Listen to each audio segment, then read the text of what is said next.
iki gihugu gipfa kubera abashingantahe batavuga.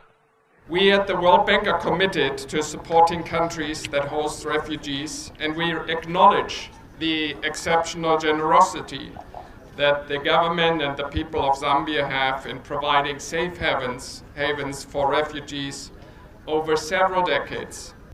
Meheba refugee camp leader has expressed gratitude for the gesture. We want to thank Dr. Chief Mnena, our own chief. Shure ry'abarundi bose ni shure ribategurira guca bugufi, guhariranira, gusubiza hamwe iterambere hamwe no kuroranirwa. Tubandanye urugendo maze tugaruze umunezero Satani yatunyaze. Aha turi mu gihugu ca Zambia. Umushikiranganje w'imigenderanire n'ayandi makungu hamwe n'umutekano mu gihugu avuga yuko igihugu ca Zambia gitewe umutima uhagaze niyongerekana ridasanzwe kw'abarundi bariko barondera ubuhungiro mu gihugu ca Zambia. Avuga yuko muri amezi abiri gusa ico gihugu cakiriye abarondera ubuhungiro bashika ku bihumbi 15. Avuga yuko abo bose barondera ubuhungiro arugwaruka, ati bari hagati y'imyaka 12 na 35. Umushikiranganje Jacques Mwimbu aravuga ati impunzi z'abarundi zirasumba cane impunzi z'abakongomani. Nukuvuga ngo impunzi ibihumbi 15 muri aya mezi y'umwaka gusa, murumva yuko ari ibintu bidasanzwe. Avuga ati Zambia igiye gukora ikushoboye kose kugira ngo ibandanya icungera umutekano wayo ntuhungabane. Abandanya avuga yuko Zambia izobandanya yakira abayituye kugira ngo baronke ubuhungiro nk'uko yakiriye abarundi kuva mu 1972. Akantu murakumvaga yemwe, ati mu 1972 twarakiriye abarundi, ati nubu ntaco buza yuko tubandanya tubakira. Arangiza avuga ati ariko naho biruko tuzobandanya tworohereza abo bose bipfuza gutaha ku bushake bwabo.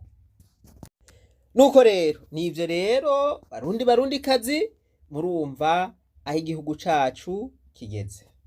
Abarundi bari baciye ubwenge, barawuciye umugani bati nta muntu ashobora guhisha umwotsi inzu iri kwirasha. Abanyabirori nabo mu birori vyabo baravuga bati uwo si umwangu. Mu Burundi ni igihugu c'amahoro, ni igihugu atawurya urwara uwundi, ni igihugu atantambara ikirangwamwo, nta mabomba ariko aravuga, nta nkoho iriko iravuga, nta bantu bariko baratemana. None abo bantu muvuga ngo bariko barahunga, bariko bahunga amahoro, bariko bahunga iki? Voilà, abakomedie niko bivugira. Abo rero ni babantu bafise inyungu zabo bariko bararonka, ubabwiye ko ata mahoro ariho ntibashobora kugutahura. Abo rero Bibiliya irafise iki bavuga ko ngo abantu bavuga ngo amahoro kandi ataye ariho, abo bantu baragowe. Ariko hariho n'abandi babivuga kumbure kubera ukudatahura ico arico amahoro. Dushobora kuvuga ngo hariho amahoro, abantu bamerewe nabi, abantu bariko baraniha, abantu babayeho mu bwoba, mu bworo ntangere, mu butindi. Biyandi majambo buriko urabacurira, uburiko urabakora kwitama. Ni wiyumvire wewe uriko uranyumviriza kangahe umaze kuvuga ibi bintu. kangaho umaze gukora kwitama abarundi bamerewe nabi, abarundi bagowe, ukemeza yuko Burundi burimwe amahoro kandi ata mahoro bugira. Bo ubivuga mu kutamenya ndagutahura kuko Bibiliya ivuga ngo abantu banje bishwe no kutamenya. Ariko nimba ubivuga ubizi neza yuko abarundi bagowe ayikivumvu, mugabo ukemeza yuko abarundi bari mu mahoro, uragowe wewe kandi uriko urakwegera n'umuryango wawe umuvumo. Ni waba wifatanya n'ababivuga kubera wigombera huca, kubera wigombera utwurya, nawe urimwo muri abo bariko bagirira nabi abarundi, wifatanije n'inkozi z'ikibi. Abarundi bose baruhe bahunga igihugu gisigara kigaragara, urwaruka rugende gose. Voilà, tuvuze ngo Uburundi bwatembagaye urabitahura. Aha rero mwumva ikintu, aka kantu mukumve neza, ibice 90% vyaba ariko bararondera ubuhungiro muri Zambia ni igitsina gabo.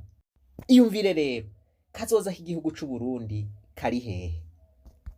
Igihugu kitagira urwaruka, igihugu kitagira abagabo, igihugu kitagira abakozi, aba bose bariko baragenda ni incabwenge, igihugu kitagira incabwenge, igihugu none bantu bimara. Je ndiyumvira nti none kazoza ku Burundi nakahe? Je ndibaza nti none ibi nije ndavyiyumvira je nyene canke n'abandi bantu baravyiyumvira. Iki ni kindi cigwa gikomeye cyane. Reka twigire hamwe. Bavuze ngo ahantu hariho amahoro canke ngo nta mahoro ariho, ico bagombye kuvuga. Martin Luther King aravuga ati, ahatari ubutungane ntihashobora kuba amahoro nyayo, naho inkoho zitoba ziriko ziravuga, naho atamishamirano yo biriho. Ziki imanza zihari ni imanza zihagaze ku manyanga nyinshi. Initeka murabona yuko ubutungane bwabaye ndansi. Mu majambo muza kudutekerera ndabinginge, muze kutubwira iby'ubutungane,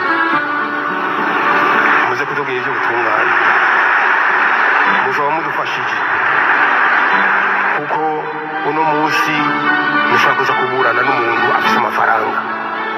Umuntu akurusha amafaranga ndimuburana ngo mutsinde, acha kubwira ati wewe n'umucamanza arakubwira ati wewe ushaka kuburana n'umuntu afite amafaranga. None dufatiye kuri iki kintu Martin Luther King yavuze, ugaca uraba n'ukuntu Uburundi bwacu ubaye, ukaraba n'akarenganyo kariho, kandi ukaraba n'amajambo abategetsi bonyene bivugira. Aha ugaca uja kwisunzu ry'inzu ukemeza abantu yuko Uburundi burimwo amahoro. Nihandi majambo ubuvuze uti Martin Luther King yavuze ayo majambo, uwo yari kijuju, ntazi ivyo yariko aravuga. Nimba Martin Luther King yarazi ivyo yariko aravuga, nimba ivyo yavuze vyaranditswe no mu bitabo, nimba ari umuntu w'umugabo gushika ubu isi yibuka, muri Amerika bakaba bamwibuka kubera amateka yiwe, urabe neza wewe ushobora kuba ari wewe uri kijuju. Ariko kandi ndanagutahura, si wewe wishe igihugu, abishe igihugu ndaza kubavuga. Musenyeri Desmond Tutu aravuga ati, mu gihe ushimye kwihorera ukaba umunetre hariko haraba akarenganyo, wafashe no kuvuga ngo wahisemwo kuja ku ruhande uriko ararenganya abandi, wahise kuja ku ruhande uriko arabatwaza igitugu, wahisemwo kuja ku ruhande uriko aromora abandi. Abarundi bariko baromoka bahunga kubera intwaro nziza, kubera ubutegetsi bwiza, kubera ubutungane, kubera abategetsi bafise impuhwe, bafise urukundo, voilà, kubera bariko barakora ibintu vyiza, canke bariko bahunga kubera mu Burundi hari igihushane c'ivyo mvuze. Aho uri kuranyumviriza ubiravye neza, nturi ku ruhande rw'abariko batuma abarundi bomoka? Aho umutima wawe ntiwibwira uti nibagombe bagende sikizima jewe hari ico ndiko ndaronka? Aho umutima wawe ntiwibwira uti nibagombe bagende igikuru nuko intwaro ari intwaro y'abahutu? Aho siyo wirirwa uravuga ngo mu Burundi hariho amahoro?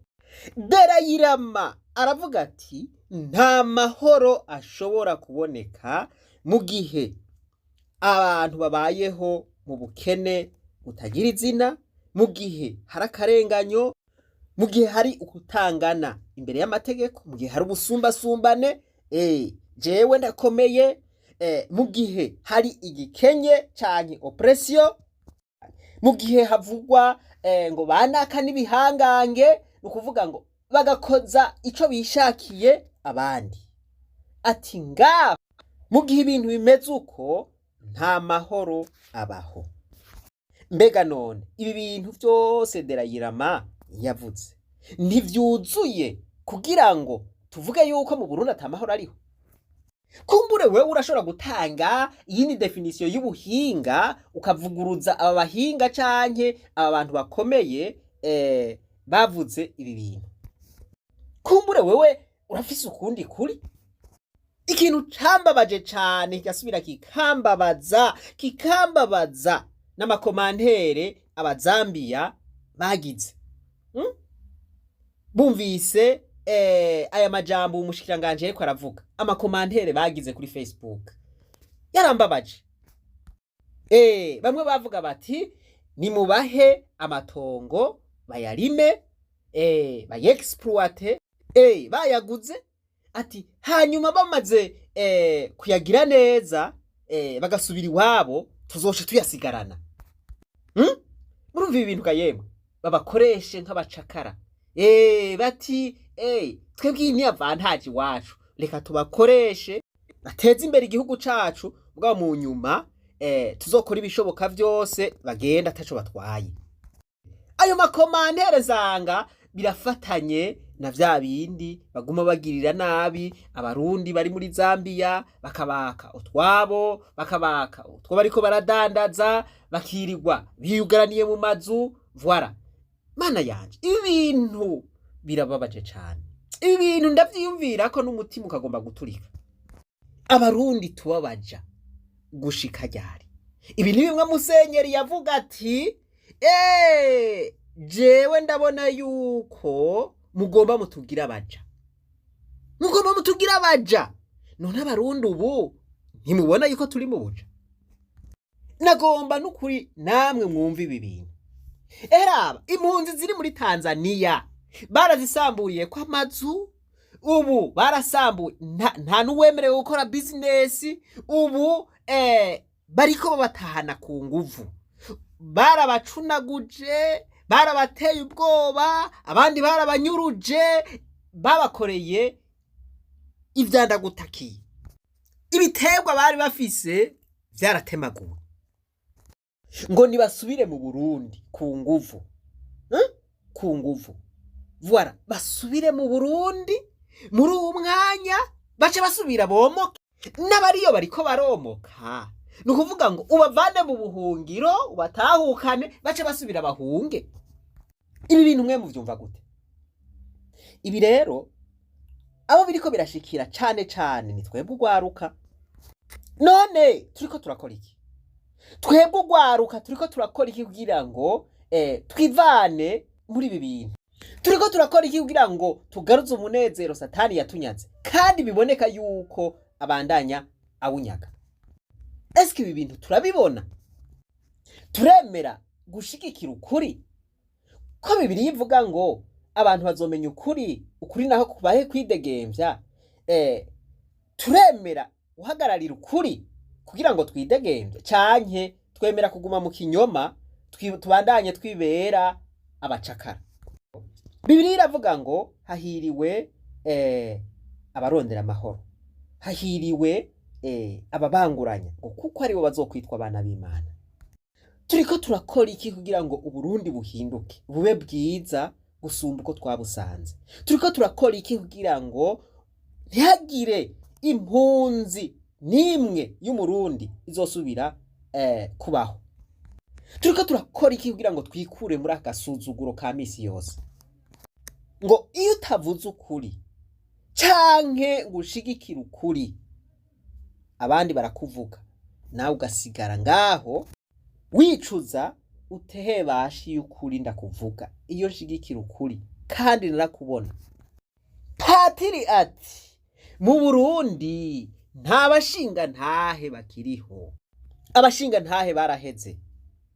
Patiri tuvuge ko yabeshe canke yavuze ukuri? None ibi bintu biguma biba twovuga yuko igihugu c'u Burundi kigifise abashinga ntahe?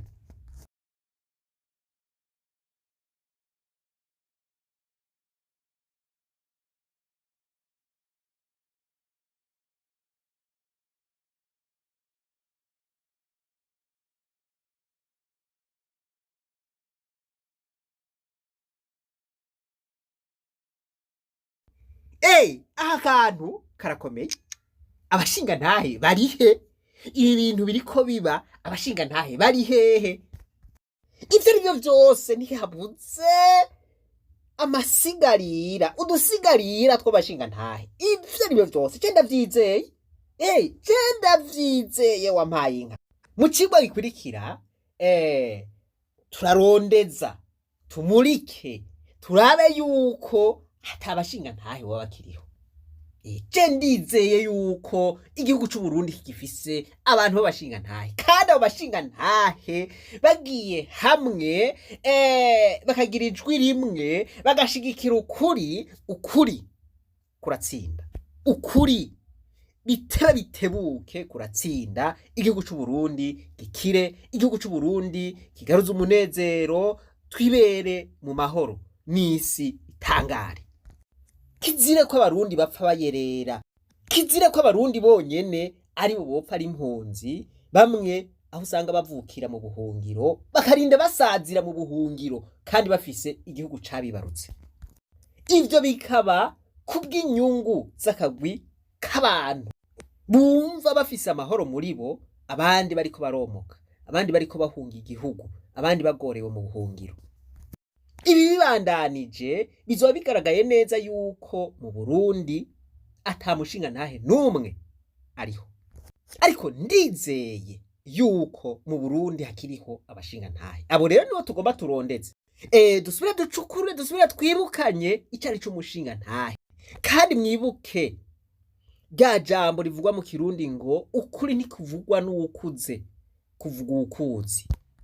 Nimba ukiri muto uri kuranyumviriza, nimba uri hagati y'imyaka 12 na 35, eka mbere na 40, reka dufate na 45 kuko kuri 45 niho bavuga bati ushikije imyaka 45 atacu uravamwo ubugiye huruti, uragiye ntacu uzovamwo, uzorinda upfa usega. Ibi rero ni ngombwa ngo bihagarare, ntibizokwamuko kizire. Bibandanije tuzoba dusa n'abatabaye kw'isi, nta kintu na kimwe tuzoba twaramariye isi.